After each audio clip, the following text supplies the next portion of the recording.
You know, sometimes there's books that have these titles. You feel like that might be kind of like a play on words. With Dark Age, that's not the case.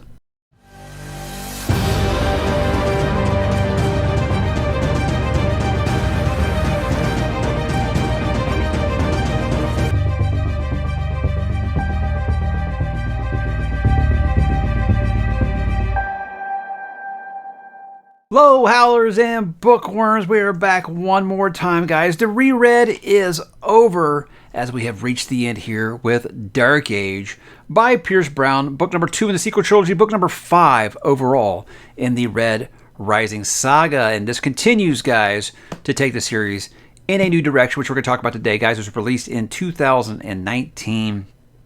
Dark Age, like I said, more than just a clever name. It is a very, very apt description of this book. Now, longest in the series, guys, just under 800 pages in hardcover. And I feel like this is the most divisive book in the series for a multitude of reasons, like I said, which we will get into it. Long story short, I love it, but I'll talk about the reasons why as we go ahead and do this. Guys, this will be spoiler-free for the events that happen in Dark Age, but you probably need to have read the first 4 books. I don't know why you'd be watching a review on book number 5 of a series if you haven't read them, but I'm not going to just blatantly, openly ruin anything for you.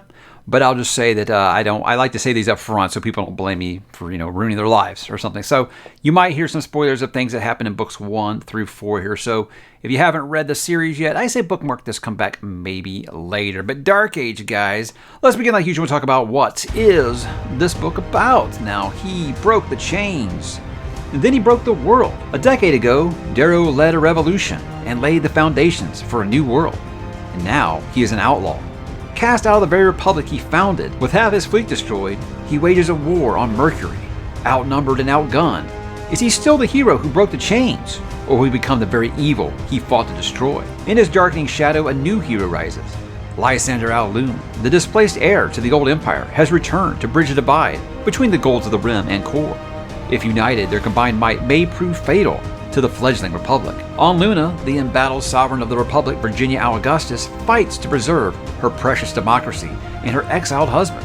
But one may cost her the other, and her son is not yet returned. Abducted by enemy agents, Pax Augustus must trust in a grey thief, Ephraim, for his salvation.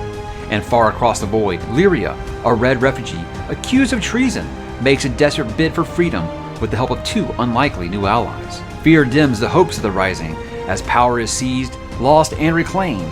The world spin on and towards a new Dark Age, guys. Back to 2019 here is when I started the channel. Was when this book was pretty new. This is Dark Age. Now, when we get into what make this book good or bad, like I said, I'm going to talk about the reasons why it worked for me, and I might present some reasons why it might not have worked for some others. Because when I first started reading this book, I was like, wow, this is a lot darker, I think, than usual. And a good friend of mine, the one who got me into the series, he actually said, just for grins, I know you don't listen to Audible, but go to Audible for this book and read some of the reviews. And so many of them are like, it's just sliding more and more into grimdark. I can't take it anymore. Me, a seasoned First Law fan, this is what I always wanted the series to be. So this continues that march towards grimdark perfection. If you are a fan of Joe Abercrombie, I think you're going to be quite happy with what the series has become here. If you haven't read anything like that, this might be a little point of no return a little bit for you, because it does get very grim. It does get hopeless. It does get very anxious, I think is a good word to use for it, because things are really brutal, guys. War is hell. And the aftermath of war, the aftermath of some of these big, just apocalyptic battles that we're having here, seeing the results of how that affects human minds and psyche and the overall morale of a troop, it's actually really well done here. And I think this is the most realistic setting of a war and the things that happen between battles that I've seen since The Heroes by Joe Abercrombie. I think that this really does just capture that feeling of dread, of hopelessness, right before a battle or right after a battle. Captures that really well. And like I said, it might be a little too much for some people because it really does feel like you're down the muck. The first 2 parts of this book, guys, you do deal with a big time event on Mercury. And it's not even just all the action parts. You get the action stuff, and then you get like the aftermath. And that stuff is hard for some people because it is very, very gloomy, and you're going to feel it. I say this is one of those books, guys, where you need to be in a great place while you're reading it, because you will actually feel a little bit down, I think. But again, most gritty book I've read at this point. I've read more grimdark since then, but at the time in 2019 when I read this for the first time, it was the first book since a First Law book where I felt that grimdark perfection, as I call it, where everything is just clicking for me. It's so dark and brutal and grim. Like I said, it's not for everybody. If you are a grimdark reader, though, you will actually be wondering, did Joe Abercrombie shadow write this? Because it really does feel like a First Law book set in a sci-fi universe. Is really, really great. I think this also has some of the greatest character work in the series, because I will say, guys, this is the slowest Red Rising book. It does take its time to get to places that you think 800 pages. Yeah, of course, there's going to be some different things there than the usual. Like, you can think back to the original trilogy. This is like a glacial pace by comparison, but for me, that's not a bad thing. I said I felt like the sequels were different because he does slow down to take his time. He does work in the interworld politics. He will spend time in those political situations, and he will have characters just talking to each other for pages and pages and pages. And it's riveting to me. But I'm saying to a lot of people who came into the series where they were just, hey, I like this because it feels like nonstop action. This one does actually take its breath.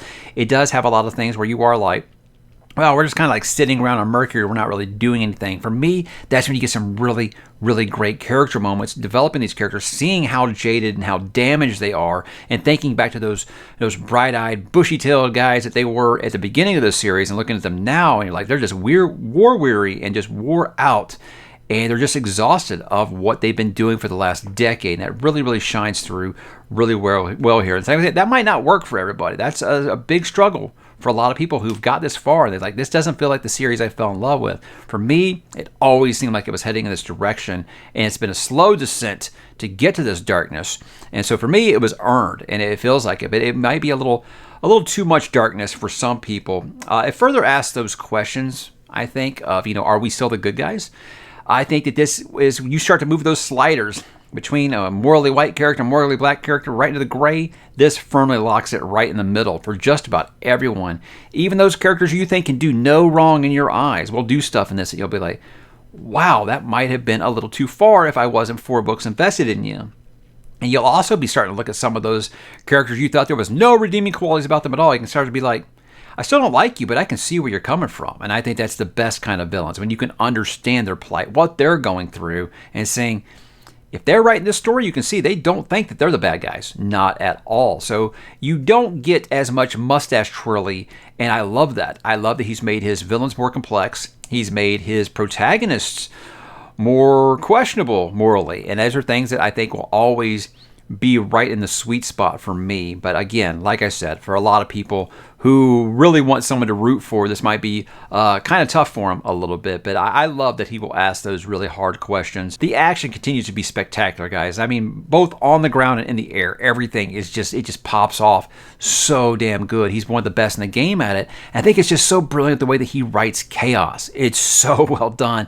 And that there will be times where you'll be like, I'm kind of confused. I'm not sure exactly what's going on, because he's putting it in first person here, and you're seeing from these characters' point of view. Think about it. You're in a battle. Things are exploding everywhere. You don't know if the person next to you is a good guy or bad guy is on your side or not. He writes it, and he captures that really well. It makes it really seem confusing, but in the end, I think you'll understand what's going on. It's not written in a way where you're like, oh, I don't know what's going on. This is frustrating. And you're just like, oh my God, what is going on? Just like that character is doing. So I think that's done intentionally, and it's done very, very well. I think he's got some incredible twists in this book that will keep you guessing. The politics hit a fever pitch. All kinds of twists and turns. Stuff that will actually shock you. You think you know what's coming. You'd be like, oh, this is a post-Game of Thrones world. I know something crazy is going to happen. You won't see some of these things coming. It's just like, how did he come up with that? And then there's the whole thing about, does he go too far in this book? There is an event, let's just say it has something to do with a tree, that really, really divided the fan base, where they felt like, okay, this is the point where I had to ask, who hurt Pierce? What is the deal? Why? Is this a cry for help? You will get to that point. And like I said, either you accept that this is this world, or it might be too much for you. I know that is a line that gets crossed where some people, they're like, okay, I can't take this. This is like one step above killing puppies here. And even I'd argue it's above that. But I again, it's not, I would say that I love that event. I'm just saying, where this book was headed, it wasn't really shocking to me that those things happen. It's awful, and it gets a visceral reaction out of you, but again, it's because you care. It's because you care about these characters and what happens to them. But I feel like it's really great that he's able to keep a lot of characters' fates hanging in the balance. I don't say that this book is a cliffhanger, but you don't know if everybody's safe at the end, let's put it that way. So I definitely wouldn't call it a cliffhanger. I do feel like, believe it or not, it does find a way to end on somewhat of an optimistic note, which is amazing because 700 pages are like, oh my God, just the beats just keep on coming, But I think that it does actually end on that kind of a note, which is surprising with a book that is just this cruel and depressing for a lot of it. But I feel like a lot of our characters get their time to shine here. Ephraim gets a ton of development in this one. I won't say you can relate more to Lysander, but you're going to have an opinion about him one way or the other, I think, in this one. Lyria actually has something to do, I feel like, this time, besides complain. I know that a lot of people thought she complained too much in Iron Gold, and you kind of get a little bit more of her side of it now, and I think that she becomes a character that I actually enjoy a lot more than I did in Iron Gold, even though second reading she didn't bother me nearly as much. But my girl Victra really gets some time on the page. Victra, like I said, that Victra is is probably my favorite character in this whole universe, and this book is a big reason why. Virginia is a character I was never wild about. I was indifferent, really. It was the only one I didn't really feel anything one way or the other in the first 4 books. This, the book where Virginia really does become a really, really great character for me. And I think it helps that she is the new POV character in this. You do get Virginia POV chapters here, and she makes the politics just absolutely leap off the page here, guys. It's great. It's great, great stuff. So everyone really, really gets major, major development in this. And I think when you got a book this long, you would expect that. Dialogue just gets better and better, guys. I think that his writing as a whole just gets better and better. I do think, I kind of joked about this recently in a weekly update, that he does use those $25 words every once in a while when I feel like a $10 word would work, but I would never criticize him for that. I just, just have to look it up once in a while, so Pierce is always ever expanding our vocabularies. But what didn't work for me, guys, I kind of already led with a little bit. Didn't bother me because, like I said, I'm a grimdark fan. But the pacing's not going to be for everyone, and the content's not going to be for everyone. If you really just feel like I'm not ready for this book to really just go to hell, I think it might be too much for you. If you haven't read something like Broken Empire or First Law or The Last War, this might be a little too gruesome for you. It really might, because it does pull zero punches, and you will feel like you need to go take a shower after parts 1 and 2 because they're just so damn dark. But again, slowest Red Rising book. This does feel like this is the slowest paced. There are a lot of people I know on this reread or their first time read that were saying, parts 1 and 2 were a struggle for them. And I get it. We do have to deal with a marooning on Mercury that can drag on a little long for some people. Like I said, as a character first guy, I feel like that's when he's doing a lot of his character development of some younger characters like Rona, like Alexander. You're getting a lot more time with some of those smaller characters and getting to know more about Gilrastes. All these little side characters get their time to shine during that bit, and it really makes it, for events that happen later in the book, it makes them have more weight. So it's there for a reason. But I do understand why some people did struggle with it. The grim factor, guys, it just might not be for everyone. That's really the biggest red flag here. So many people were like, look, I read like the Hunger Games, and then I thought the next progression of my life as I got older was Red Rising. But each one of these books just keeps getting darker, and this one just hit a point to where I couldn't do it anymore. Again, like I said, if you're a seasoned grimdark reader, you're going to be fine. If not, might be too much. And look, guys, it's one of the most, for lack of a better word, guys, one of the most fucked up books I've read from a content standpoint. I've read everything that Joe Abercrombie has written in the First Law universe, and he does stuff in this book, guys, that I don't think Joe probably clutched his pearls a couple times, because it's just like, wow, I can't believe you got that past your editor. It's that dark. So, if you didn't like the direction of Iron Gold, I don't think this is going to be the book that changed your mind, because it just doubles down on it, and it goes even more dense and more gruesome. So, again, if the sequels haven't been for you so far, like I said, I don't know if this is the one that's really going to bring you back in, but I hope that it did work for you. But, guys, how about why you should read it? Look, this series feels 100% grown up to me now. Really, like I said, when I first started the series, this is kind of what I always hoped it would become. I've always wanted another First Law, and I feel like this series has become my new First Law. You know, it finally feels like it got there. It is the sci-fi equivalent to the First Law for me, and that's the highest compliment I can give as a Grimdark fan, because that is the gold standard of Grimdark for me. So this does feel like the sci-fi counterpart now, and honestly, I hope he continues with that because I like this method. It shows those harsh realities of war and the side effects, how it affects the human psyche. Like I said, we're not robots, guys. It's going to affect us, and PTSD is a real thing, even when it's still happening, you know, and I think he does really capture those things on the page really well. It takes time to really let you understand what these characters have went through, you know. Severos started showing some of that Morning Star when he realizes, you know, that war isn't as glorious as I thought it was before I got here. And like I said, it made me think about all those kids who wanted to go to Vietnam because they'd lived with the greatest generation who'd been telling them about, you know, all these glorious stories about their time in the war. And then they got there and realized it is not what they thought it was going to be. Those are themes that I think he really does hit on pretty good. Like I said, it reminded me of The Heroes a lot by Joe Abercrombie. But I think you get a culmination of several characters' arcs in this that really just take them to new levels, and they are basically new characters. So I feel like you close off some arcs, but you get them starting some new ones as we head towards the end of this saga. And again, so many new layers to those legacy characters, you know, those ones from the original trilogy, getting to know more about them, getting more into the mind of Virginia for the first time, getting to know more still about Darrow. You're still learning things. Severo and Darrow's relationship, back and forth on that strain of what's going on between those two. You know, it's been starting with last book, there's been a strain there, and it really does kind of focus on some of those things here. And think about characters like Victra, who really get time to shine and have some big epic moments in this book that just show you guys why Victra is my gal. As for my final thoughts, guys, my good friend Madison Goodyear, after she read this for the first time a couple weeks back, she messaged me and she said, look, this might be one of the greatest books I've ever read, but I hope I never have to read it again. And why that is a good thing, guys, is because it is such an emotional powerhouse. You're going to feel absolutely exhausted when you finish this book, but in the best way. I don't know if that makes sense, but yeah, I will admit, reading it a second time, it was like,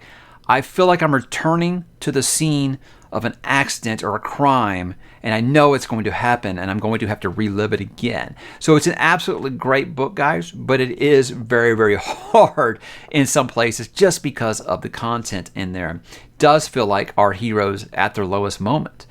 And like I always say, you do got to get to those darkest moments to get to, you know, to see the light again. I think that's really the prevailing nature here. Dark Age, and next up is Lightbringer, you know? So the darkness before the light. But this is, like I said, the first book since a First Law book that really gave me exactly what I wanted in this nice little subgenre that I love. So if you're a Grimdark fan, guys, you're going to love it. If you aren't, hey, maybe it'll make you create a new love for Grimdark, and now you'll try the First Law that I've been telling you guys to read for years. But I'm so glad that you guys joined me for this reread, or if it was your first reading, if you've made it this far, I'm so happy that you have. We get a new Red Rising book in 1 month, guys. It's going to be very very But we're not done yet. I do have another spoiler talk, guys. We're going to do spoilers for Dark Age with Howlerpod Thursday night. It's going to be great. Ben and Aaron, we have so much to talk about because Aaron is actually quite notorious for not being absolutely crazy about this book. At least when it happened, I was listening to their podcast after I finished it, and she was really struggling with some things. I wonder if time's been a healer on that. We're going to talk about that this Thursday night. I hope you guys will join us. I'm so thankful you guys did join me on this ride. I hope that you guys have grown to love the series as much as I have. I cannot wait to continue with coverage of Lightbringer. I should be doing the review for that, have it out on release day. And we're just after Ben and Aaron are done and they're ready to talk about it, hopefully we can get together and talk some spoilers for Lightbringers. We start the long wait for Red God, the last book of the Red Rising saga. So guys, Dark Age, have you made it this far? Did you love it? Did you hate it? Were you miserable but you still think it's a great book? That's perfectly acceptable. Why don't you drop in the comments, guys, and let me know, and I will talk to you there.